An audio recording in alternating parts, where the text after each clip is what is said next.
Jen Miller is an ordained interfaith minister, a chaplain, a healer, a writer, and illustrator. She's the creative force behind alternativearts.com, and she has designed and created America's original line of pop-up care cards, faith-specific prayer cards, and secular cards for well-being. She has completed 4 units of clinical pastoral education, which is about 2,000 hours, and is currently working as chaplain in 3 different hospitals.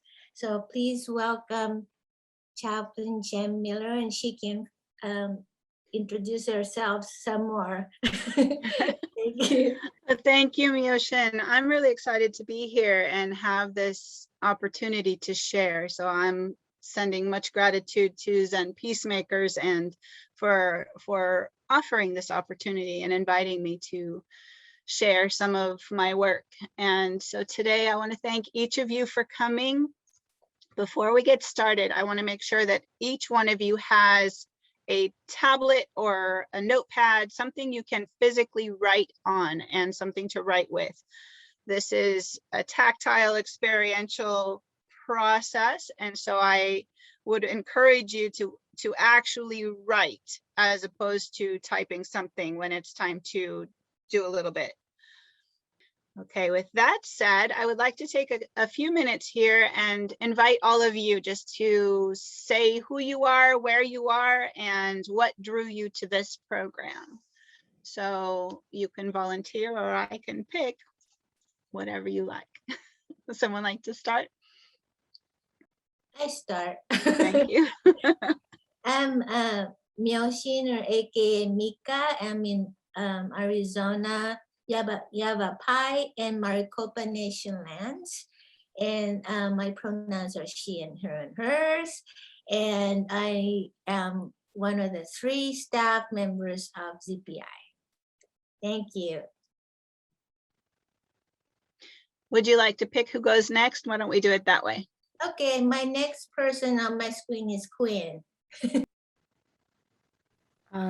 I am Quinn. I am currently in Maryland, doing my 2nd CPE unit now at NIH. What else I would say? My ordination is in Soto Zen Buddhist, focusing on the Vietnamese tradition because that's where I'm from. I'm in Vietnamese, and yeah, well, it's great being here. I'd like to invite Rose. Thank you. I'm Rose Gordon and I live in Taos, New Mexico. I do spiritual care and bereavement for our local hospice. I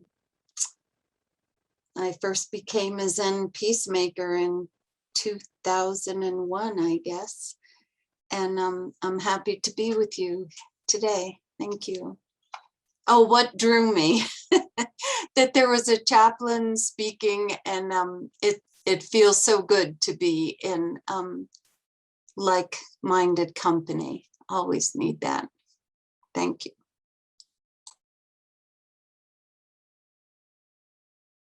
Rose, can you pick who's next? So sorry. Rachel, how about you?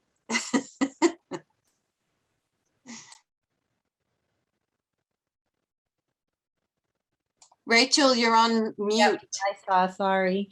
So I'm sort of a gypsy right now. I'm in Salem, Massachusetts, but I was in Boulder. I live in Boulder, Colorado. I did 2 units of CPE in Boulder. And then I've been working at Denver Women's Correctional Facility doing expressive writing workshops there, and sort of came in there doing chaplaincy, and then I've got a certificate in bibliotherapy. So I was really interested in what you're doing with poetics, because when I did chaplaincy, I rarely relied on liturgy, but went back to my master's of literature background and did a lot with poetry. So that's what drew me into this. And I guess particular draws, the reason I've been on the East Coast is my stepmom died, and it was a very intense death. And that was just on September 5th.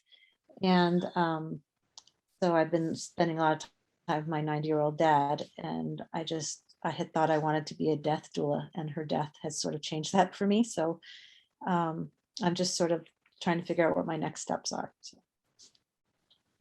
Thank you for being here. thank you.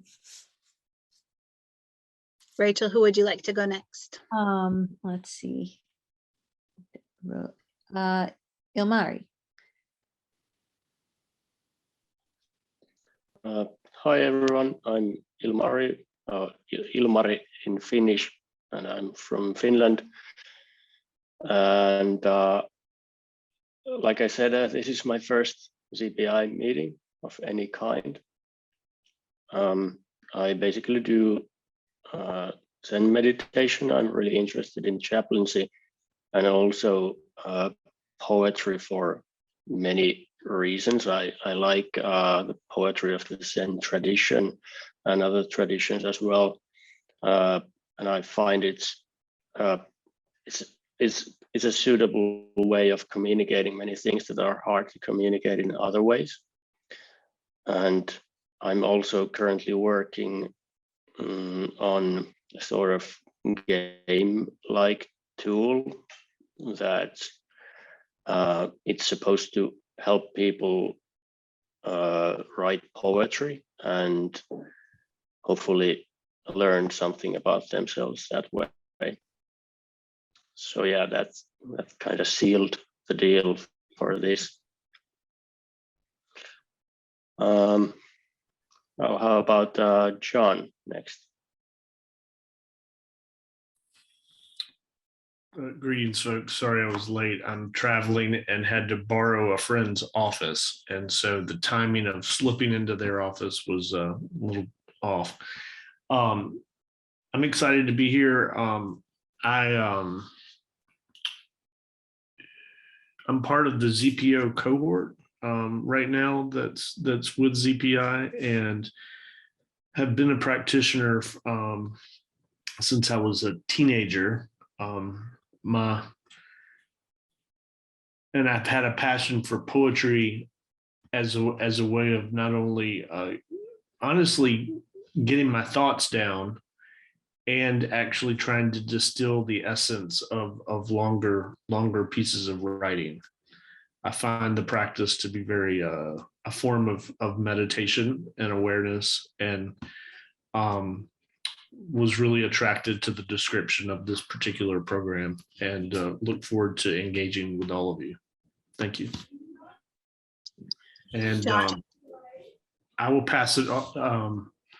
Jen, have you already gone? I have gone. I was just going to ask if you would go tell someone else to go. And then I'll say a little bit more about me after everyone else has introduced themselves, for those who have arrived a little bit late. Okay. Rose, have you gone? David has not gone. Okay. David, please. Thank you. That's a tough thing with the popcorn style when someone's late. So I'm David Hahn. I'm in South San Francisco, California. I'm a student at San Francisco Zen Center.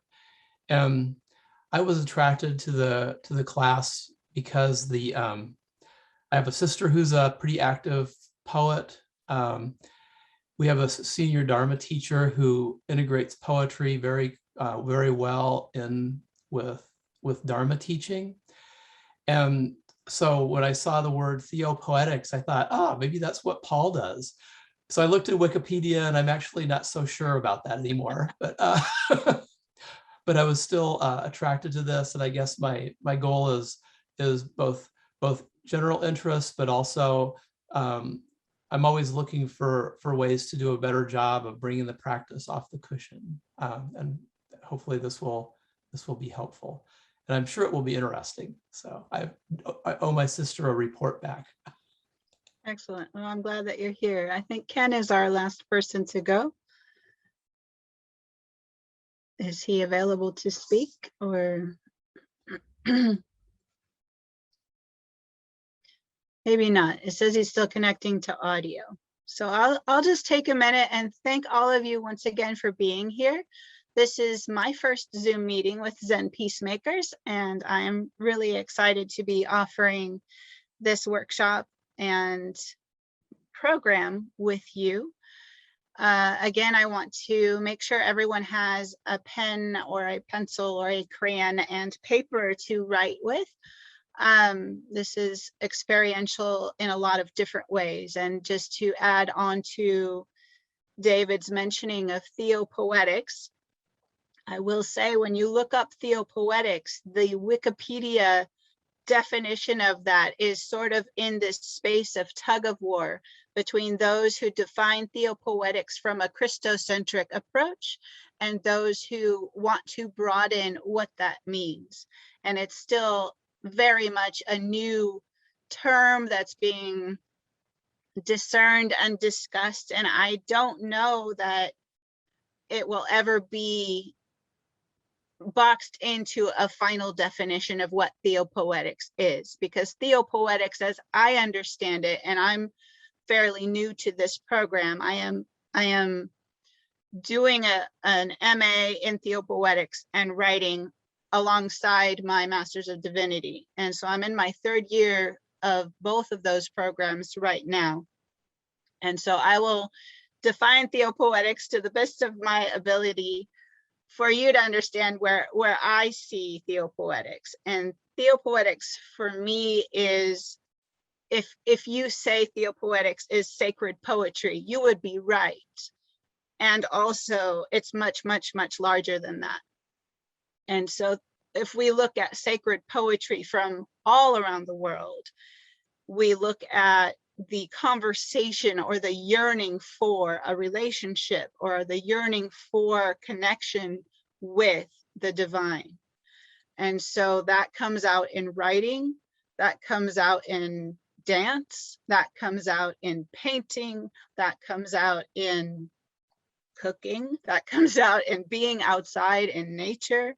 And so it is a multi-sensory approach to how we connect with the divine and how we express our longing for that connection with the divine. And so Theopoetics for me includes and incorporates and embraces all of the multi-sensory aspects that we bring as humans into this quest of connection. And I don't know if that clarifies anything or confuses anyone, but that's sort of where I am with it. And I know that my own preferences really of expressing myself come through art and come through writing most powerfully.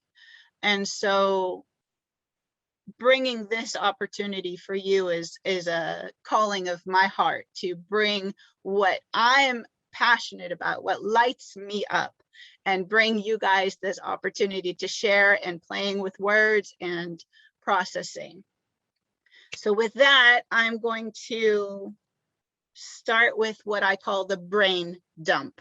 It is not a lovely title, but in essence, what I'm going to have you do is draw a circle in the middle of your paper, a little circle with your name in it. I've done mine. So I'm gonna show you this without screen sharing. This is the low-tech way of doing this. So just put your name in a circle in the middle, and then you're gonna draw lines out. And this is an opportunity for you to let go of everything that is occupying your mind right now, that's stressing you out, that you're frustrated about, your grocery list, that you got to walk the dog, the laundry that you got to put in the dryer, all of those things that you might be holding right now. Just write them down, put them in little bubbles, put them on the paper, and I'll give you 5 minutes to do this.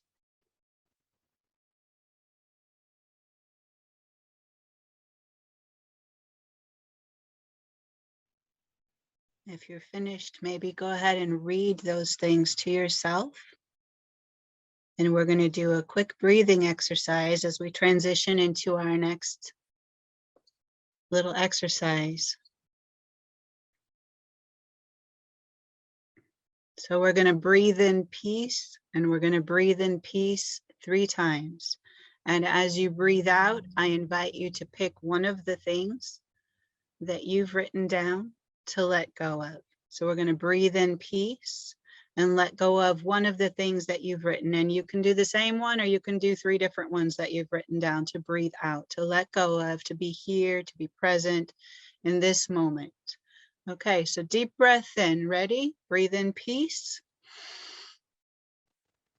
and let go of something. Okay, again, breathe in peace and let go of something. Last one, breathe in peace and let go of something.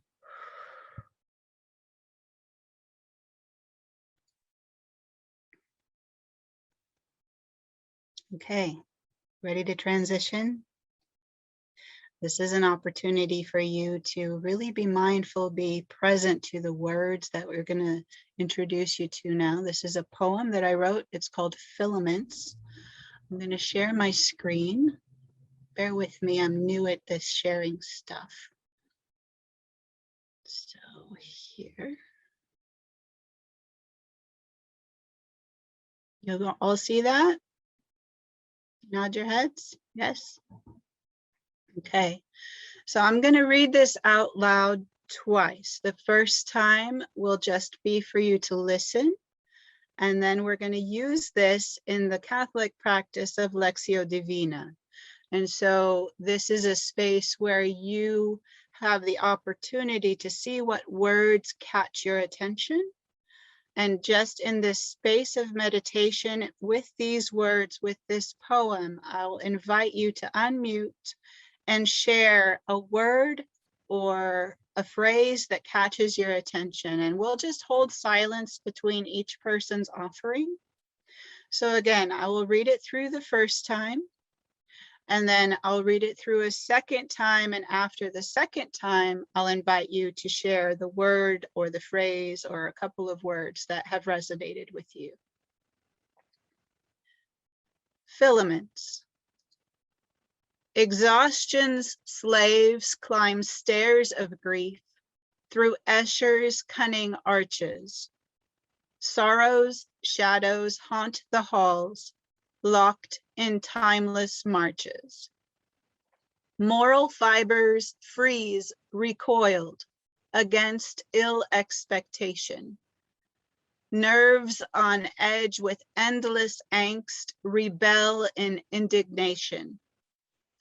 Sliding senses over whetstone sharpens intuition. Vivid pictures conquer words, meaning melds with mission. Between the filaments of thought that gird the grid of being, imagination must give rise to different ways of seeing. Exhaustion's slaves climb stairs of grief through Escher's cunning arches. Sorrow's shadows haunt the halls, locked in timeless marches. Moral fibers freeze, recoiled against ill expectation. Nerves on edge with endless angst rebel in indignation. Sliding senses over whetstone sharpens intuition. Vivid pictures conquer words, meaning melds with mission. Between the filaments of thought that gird the grid of being, imagination must give rise to different ways of seeing. I'll invite you to share as you feel led.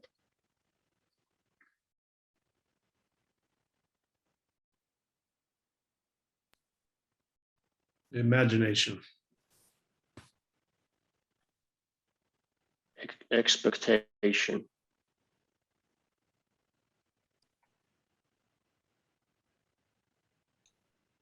Intuition. Sliding senses.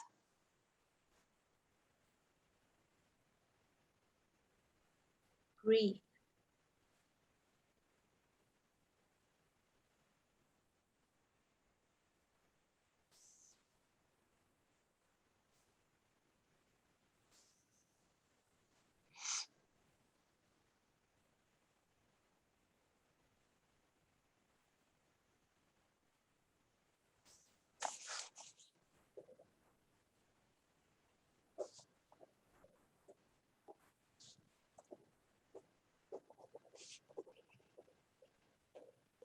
So just take another deep breath.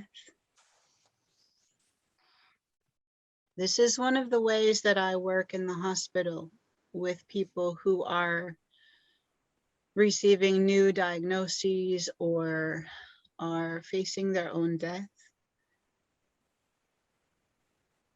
Asking them if they have a favorite passage of scripture or if they have a favorite poem. This process, this Lectio Divina of really listening to the words and then finding the words that draw us in close can be done with just about anything that's written. And so this becomes a tool. And while this particular name of Lectio Divina comes from the Catholic tradition, we expand this into the interfaith world, where this can be a poem by Rumi, this can be Hindu Bhagavad Gita chapters, this can be just about anything. And it's a moment to pull the focus away, maybe from the pain or the trauma of what someone is experiencing, and have them focus on something else. And yet focusing on something else becomes a reflection, perhaps, of something that they're working through. And so this is something that those of you who are in chaplaincy or considering chaplaincy or in any way, shape, or form companioning others, this is a tool that we can use. Okay, I'm going to stop sharing this one.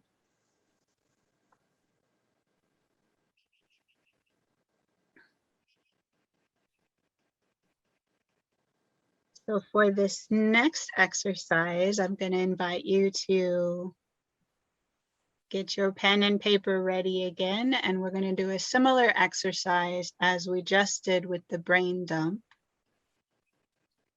And this time, I would like you to write the word COVID in the middle.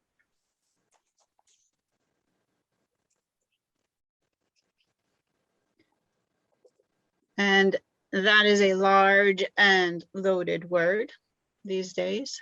And I want to encourage you to think about how COVID has changed your life. So as you draw your lines and bubbles out from the central one of COVID, think about what has changed in your life. And I'm going to encourage you to keep this singular words, okay? Rather than writing a sentence like, I have to walk my dog, like we might have written on the first one. Keep these just singular words, one word per bubble, radiating out from COVID, okay? So as you name the emotions that you may be holding or feeling, as you think about what you have lost or who you may have lost, think about your grief. And also, what does healing look like?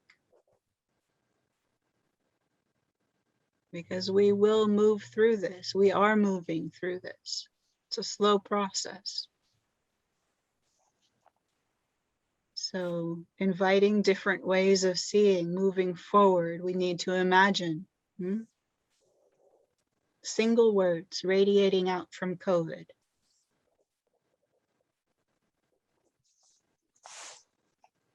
Again, we'll do about 5 minutes on this.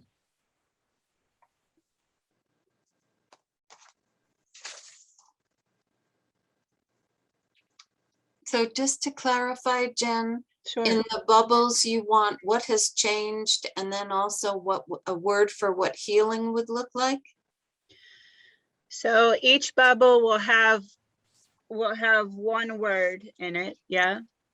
Okay. And so I want you to take some time and name emotions you may be feeling, name what you may have lost during these times, who you may have lost,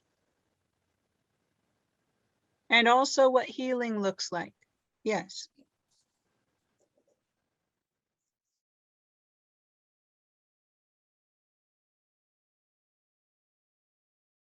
As we transition, excuse me, into this next space, again, we're going to take 3 deep breaths and we're going to breathe in peace. And we're going to let go of one of the words that we've written down. So you get to pick those 3, but for this one, deep breath in for peace. Ready? Breathe in. And let something go that you've written.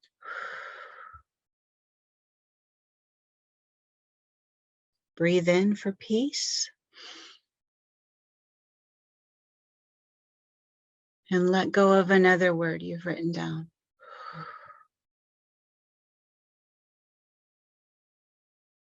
Last time, breathe in peace.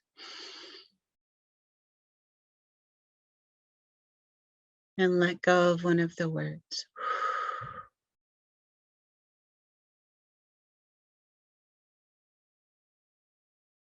So now I'm going to invite you to pick one of the words that you've written here. One of these words and write it vertically. And what we're going to do is write what we call an acrostic poem. And so you'll write the word vertically. So each letter becomes the beginning of a line for this next poem. And then I'm going to ask that you think about the emotions and the fears and the anxiety and the frustration and the guilt and all of these things. We're going to stay in this space for a minute of the things that we're needing to let go. And we'll write one sentence per line, starting with the letters of what you've written vertically, of the word that you've chosen. Any questions?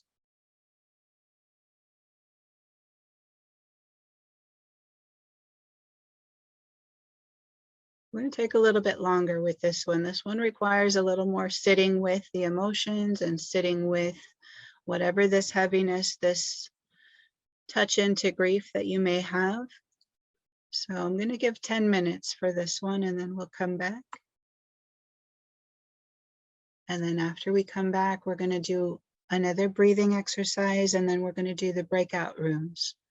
And then you'll each have an opportunity to share with each other one of the things that you've written. Actually, I lied. We're going to do one more before we do breakouts. So 10 minutes for this one. We'll do a breathing exercise and then I have one more exercise for you. Then we'll do breakouts.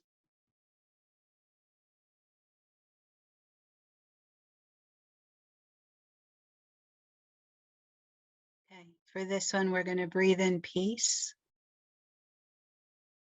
And we're going to breathe out the word healing. Okay, holding all of the things that you've just written. We're going to breathe in peace and breathe out healing.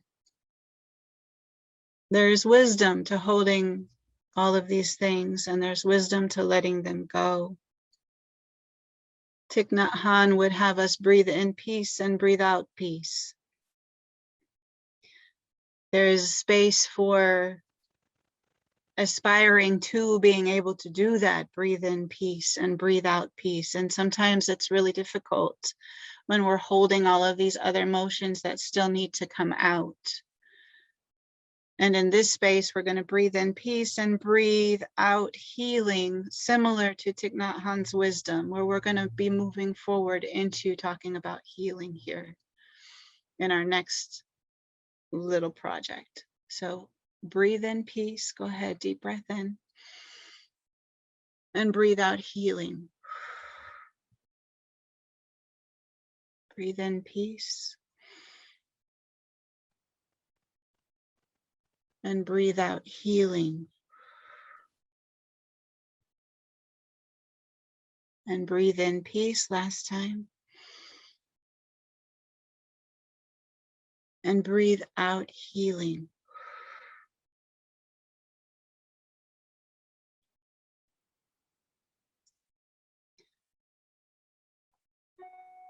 Okay, for this next one, I am going to screen share again. And we're going to move into doing haikus for healing. Many of you probably have already written haikus at some point in your life. Haikus are very simple, and they require some distillation of what you want to say because they are very limited and short. And so the scaffold for the haiku is 5 syllables, 7 syllables, 5 syllables. So if you need to write that down in 3 different lines, it's 5, 7, 5. And I'll screen share to show you a sample of that. And this one is aimed at healing, towards healing. Okay, so we're each gonna try our hand at fitting what we want to say into this scaffold, this pattern. And this sometimes is a little more challenging because it's not a free write. It's a fitting in, and it's a space of really honoring the construction of each word, right? As we count the syllables and we take the meaning of the word that we want to use, and then we put it into this pattern. And so it's a fascinating and very open-ended way of expressing oneself, and yet it's very distilled and very, very tiny and specific.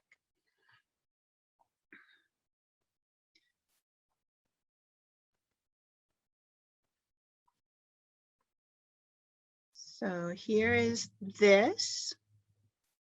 Again, this is a question, a query. Deep inside, many people carry truths that they are yearning to be heard, Having our truth heard is healing and can lead to a sense of inner peace. What words do you carry that need to be heard, seen, or acknowledged?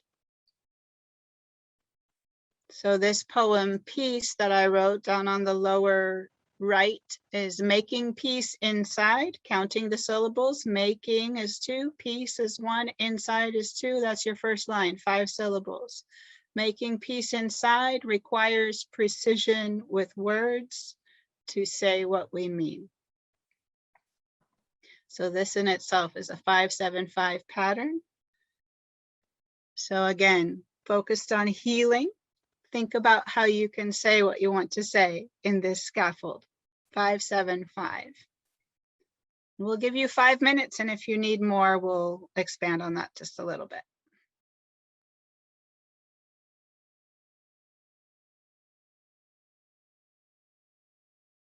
Had some tender moments in our group, and I'm hoping that all of you will share a little bit about how that experience was for you. I found it helpful to difficult, and since I don't write this sort of thing very often, but also helpful I think, to borrow words from one of my breakout partners, for sort of dragging things up and making them more concrete. So I think that was very, very helpful. And apologies to Omari for stealing that, but that really resonated with me. I found it powerful to be witnessed.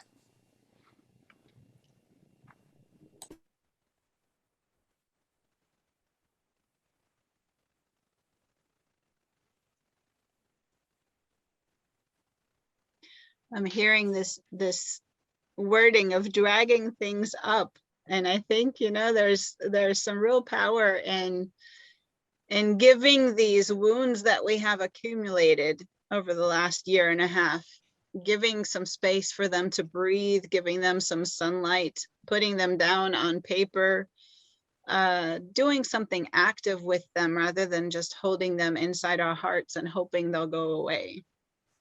So it's an active way of expressing ourselves within certain projects or poetry scaffolds, if you will, to bring those things out so that we don't continue to carry them and not really know what to do with them, and just, you know, hope that by becoming oysters that, you know, we can protect those little rough patches and not look at them and not deal with them.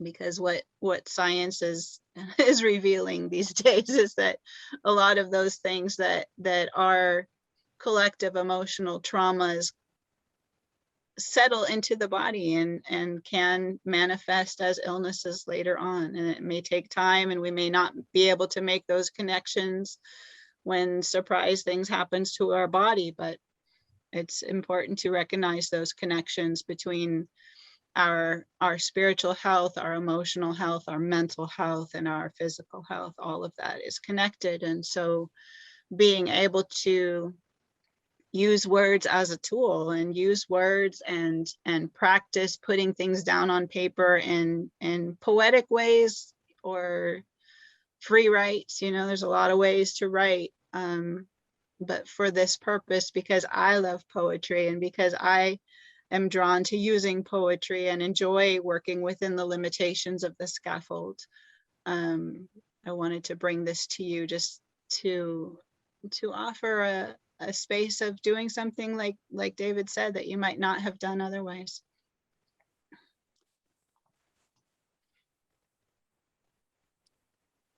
I would love if you could share something from your book as well. I know you've been sharing it from a book, but you know, specifically where.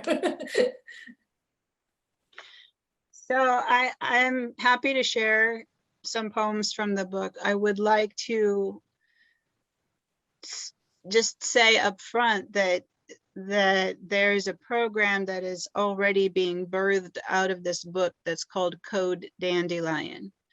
And the reason that it's called Code Dandelion is because the illustrations in the book started with the COVID virus ball and morphed like a flip book. If you're familiar with the childhood flip books of sort of animated things moving across the page as you flip the pages. If you take the COVID virus ball and imagine it easily morphs into a dandelion. And then I have the dandelion losing its puffs as the poetry works through the book. And then the center of the dandelion, once the puffs are gone, morphs into a heart and loses its stem, and then the heart begins to grow. And so it has become for me a symbol of the evolution of healing over the course of the year that I wrote the poetry that is in this book. And Code Dandelion is now being implemented in Alta Bates Summit Medical Center, where I work, as a program for bringing art as process into staff care. And so I'm really excited. This is my fourth week that I get to go in for 4 hours and just focus on staff and bring little art projects and bring some of the poetry for them to experience that. Thank you for putting the link up. I'll read to you this one. This is called Between Us, and those of you who have done hospice work or hospital chaplaincy will know this one. Between us, I raise my hands and bow my head. I cannot hold your hand. Instead, with fingertips, I touch the glass, the cold and hard between us. I do not know if you can hear or if you know that I am near. Your family asked if I would come to bless the space between us. Inward breath through stifling mask. Please, God, please come help, I ask. Amazing grace, I sing for you, connecting prayer between us.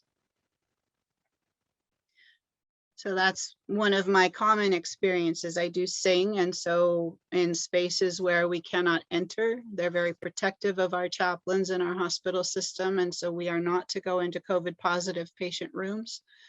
And so we still find ways to hopefully reach them from the outside.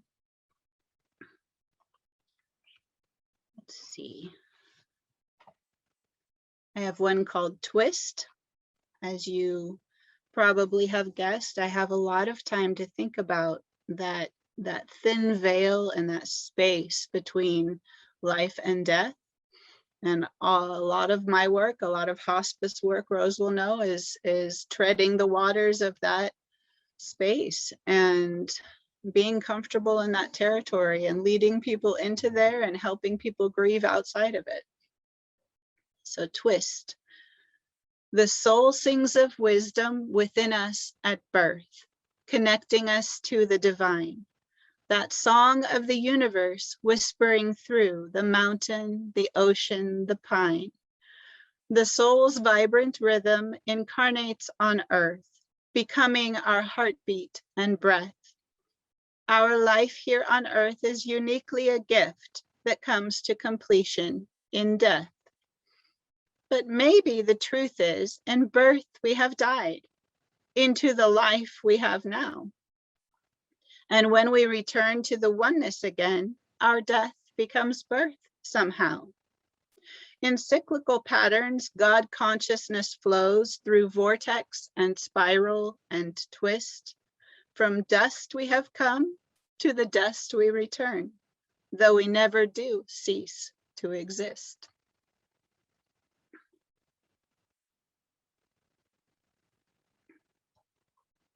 Any comments on either one of those?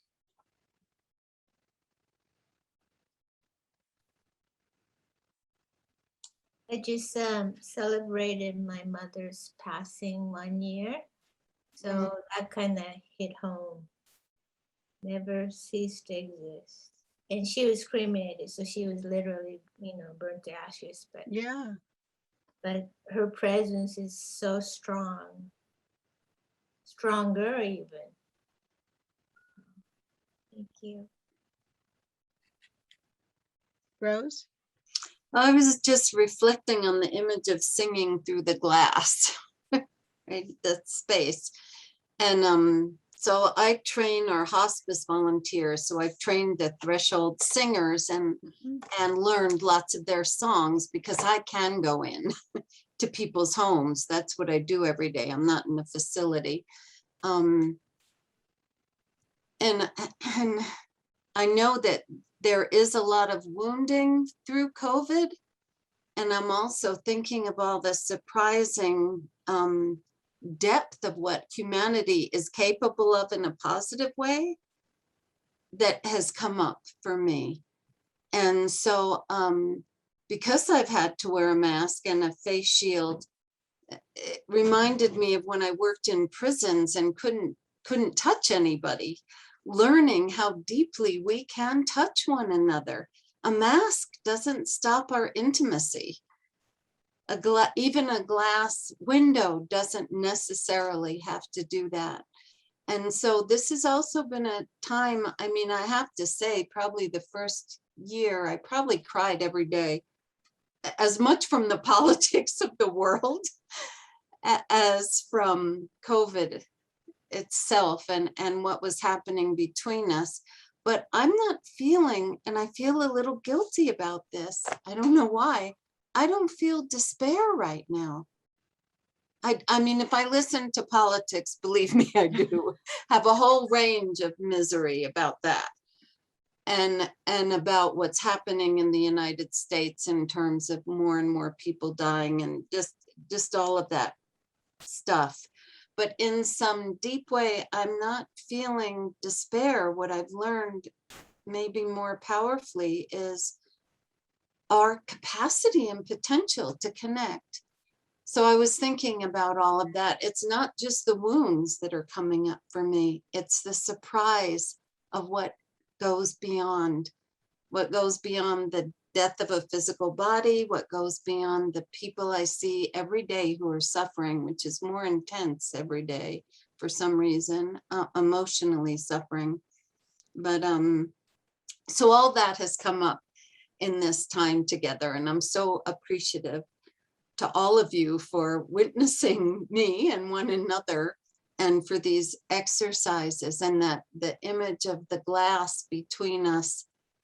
I think in some ways, some of that glass has been shattered and just fallen away for me. Thank you very much for sharing. That's, I think that's what we hope, is that everyone will come to a space of holding that despair in tension with our capacity to heal and our ability to put our feet back down on the ground and march forward towards healing and towards something positive and towards hope. I think we're wired to do that. And I think we get stuck, but there is always that potential to move, to hope, to heal. So thank you for that reminder. I would just like to add one thing about the word healing. The way that we discussed it at the Zen Center, where I lived and worked for a while, is about that it means wholeness. So the capacity to hold the despair, and in a heart big enough to hold despair and joy and beauty, and the whole picture of it, the big picture.